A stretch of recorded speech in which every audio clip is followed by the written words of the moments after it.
পাখি পাখি এই মন পাখি লগা মোৰ মন পাখি মেলি যাও ৰে জাকি মাৰি গৈ আনেৰি অহা পদূলি বুটলি আলোৰালি উৰি পাখি মেলি যাও ৰে।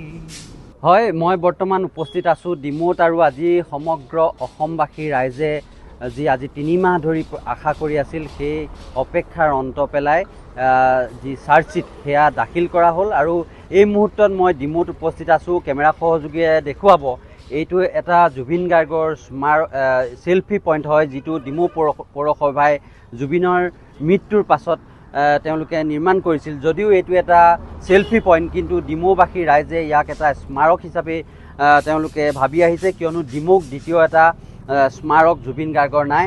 আৰু এতিয়া এই যি চেলফি পইণ্টত আহি বিভিন্নজন জুবিন অনুৰাগী আহি উপস্থিত হৈছে।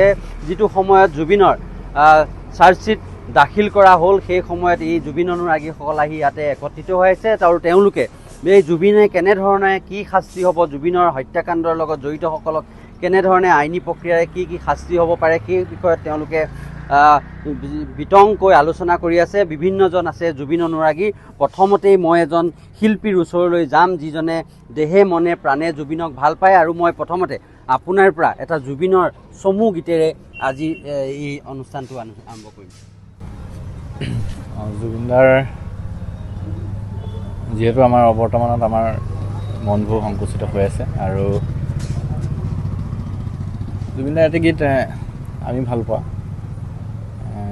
দুটা কলি গাইছোঁ। পাখি পাখি এই মন পাখি লগা মোৰ মন পাখি মেলি যাও ৰে জাকি মাৰি গৈ আনেৰি অহা পদূলি বুটলি আলোৰালি উৰি পাখি মেলি যাও ৰে। ধন্যবাদ জনাইছোঁ মই। আৰু কেইবাজনো যুৱক আছে যিসকল জুবিনৰ অনুৰাগী, তেওঁলোকৰ পৰা মই জানিব বিচাৰিম আজি যিহেতু জুবিনৰ যি মৃত্যুৰ হত্যাকাণ্ড বুলি আমি কৈছোঁ, ইতিমধ্যে মুখ্যমন্ত্ৰীয়ে হত্যাকাণ্ড বুলি কৈছে, তেখেতৰ মৃত্যুৰ চাৰ্জশ্বিট দাখিল কৰিছে।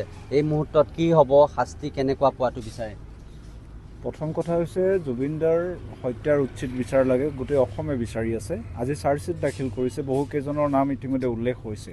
আমি জুবিনদাৰ অনুৰাগী হিচাপে আৰু অসমবাসী হিচাপে এটা কথা আমি ক'ব বিচাৰোঁ যে VIP VVIPৰ নামত আচলতে চাৰ্জশ্বিটত নাম অহা লোকসকলক এনেকুৱা ট্ৰিটমেণ্ট দিয়া হ'ব নেকি কেনেবাকৈ ভাবিছোঁ। এজন হত্যাকাৰী হিচাপে তেওঁলোকক আমি ট্ৰিটমেণ্ট দিয়াটো বিচাৰিছোঁ, আৰু এটা দৃষ্টান্তমূলক তেওঁলোকে শাস্তি পাব লাগিব, এইটো অসমবাসী হিচাপে আমি দাবী জনাইছোঁ। হয়, আৰু বহুজন আছে। মই আদিত্য আছে ডিমৌৰ এজন সকলো কামতে জড়িত যুৱক। মই আপোনাৰ পৰা জানিব বিচাৰিম, যিটো সময়ত চাৰ্জশ্বিট দাখিল কৰা হ'ল, আজি অখিল গগৈ এটা প্ৰশ্ন কৰিছে যে ছিংগাপুৰত থকা প্ৰৱাসী অসমীয়াসকলক কিন্তু তদন্তৰ আওতাত অনা হোৱা নাই। জুবিন গাৰ্গৰ 19 ছেপ্টেম্বৰ যি অস্বাভাৱিক এটা মৃত্যু, এই মৃত্যুটো সহজভাৱে কোনো মানি ল'ব পৰা নাই। অন্যায় হৈছে সেই কথাটো সকলোৱে কৈছে আৰু ন্যায়ৰ দাবী উত্থাপন কৰিছে।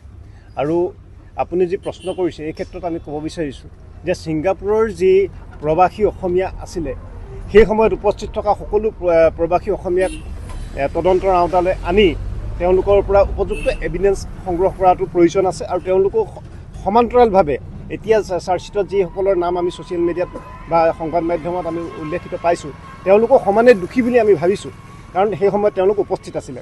তেওঁলোকে হাঁহি খিকিন্দালি কৰি কেৱল ভিডিঅ' কৰাত ব্যস্ত আছিলে, কিন্তু জুবিন গাৰ্গৰ সেই সময়ত মৃত্যু হৈছে, তেওঁক উদ্ধাৰ কৰাৰ কাৰণে কোনো আগবাঢ়ি যোৱা নাছিলে। তাৰ সমান্তৰালভাৱে আৰু এটা কথা ক'ব আমি বিচাৰিছোঁ, জুবিন গাৰ্গৰ যি অস্বাভাৱিক মৃত্যু, এই অস্বাভাৱিক মৃত্যু যে হত্যাকাণ্ড, তেওঁক যে হত্যা কৰা হৈছে, এই কথাটো অসমৰ মুখ্যমন্ত্ৰী ডাঙৰীয়াই নিজ মুখে কৈছে। আৰু এতিয়া আজিৰ দিনটোত চাৰ্জশ্বিট দাখিল কৰা হৈছে, আৰু চাৰ্জশ্বিট দাখিল কৰাৰ লগে লগে আমি আৰু এটা কথা ক'ব বিচাৰিছোঁ যে চাৰ্জশ্বিটত যিসমূহ তথ্য আছে, যিসমূহ তথ্য প্ৰমাণ দিছে, এই তথ্য প্ৰমাণসমূহ যাতে উপযুক্তভাৱে কোৰ্টত প্ৰমাণ কৰিব পৰাকৈ চৰকাৰে সহযোগিতা আগবঢ়ায়। চৰকাৰে যিহেতু কৈছে যে পুলিচৰ কাম শেষ হৈছে, এতিয়া কোৰ্ট আদালতৰ কাম আছে, গতিকে চৰকাৰে এই তথ্যসমূহ উপযুক্তভাৱে প্ৰমাণ কৰি কোৰ্টত ছাবমিট কৰাৰ দায়িত্ব পালন কৰিব লাগিব। আৰু এটা কথা ক'ব বিচাৰিছোঁ, আজি আমি সমগ্ৰ অসমতে কা আন্দোলনত পঞ্চ শ্বহীদৰ প্ৰতি শ্ৰদ্ধাঞ্জলি অনুষ্ঠান আয়োজিত কৰিছোঁ আৰু কাৰ বিৰোধিতা কৰি সন্মুখৰ পৰা নেতৃত্ব দিয়া মানুহজন আছিলে জুবিন গাৰ্গ। অসম চৰকাৰৰ যদি প্ৰকৃততেই সদিচ্ছা আছে, জুবিন গাৰ্গে যিহেতু কা আন্দোলনত কাৰ বিৰোধিতা কৰি সন্মুখৰ পৰা নেতৃত্ব দিছিলে, গতিকে কা অসমৰ পৰা বাতিল হ'ব লাগিব।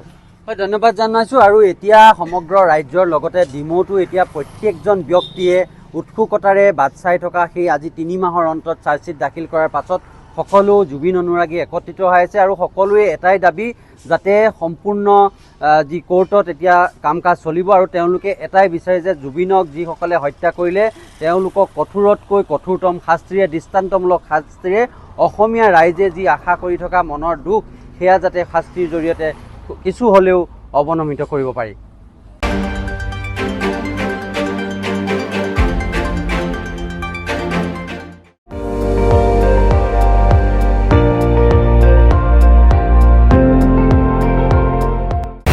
আপুনি চাই আছে ND24, সৰ্বশ্ৰেষ্ঠ নহয় সৰ্বোত্তমৰ দৌৰত।